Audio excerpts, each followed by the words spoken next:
the thought that I just had this morning, I was I was watching a video about a programmer who is programming from the ground up, making his own, making everything by hand, um, not using anybody else's frameworks. And he was responding to the question, why not use the tools that other people have already made?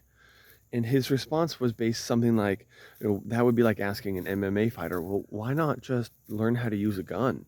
Or, learn how to operate a drone so you can carry out a drone strike. Why bother learning how to punch people with your bare hands?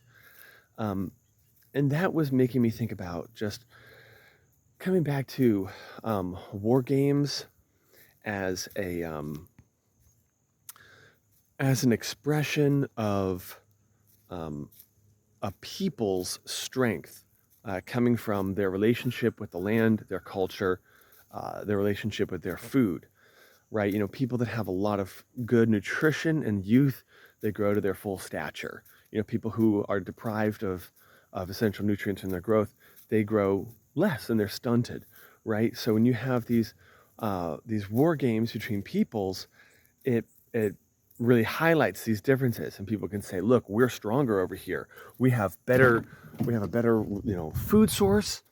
We have a better relationship with food itself, with the land itself. um, and so these war games are really positive in that way. And what do our war games look like now? Now it's like, well, we're better at exploiting the third world and extracting resources, to make our robots kill your people. So our strength is based on sucking the life out of kids and poor people who are extracting these like rare earth minerals, in these other places, and they make our the systems for our stealth fighters, and so this fight has become so detached from our relationship to the earth, and our strength has become so detached from our direct relationship to the earth, and it no longer reflects our relationship with the earth and the food that we're eating, or does it?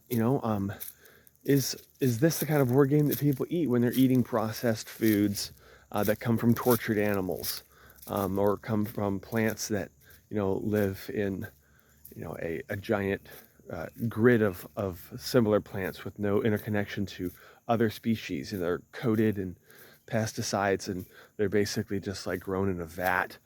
Um, so you know what's going on our planet? Um, what is going on here? What exactly are we getting? Are we coming to? What are we getting at? Um, hmm. Questions.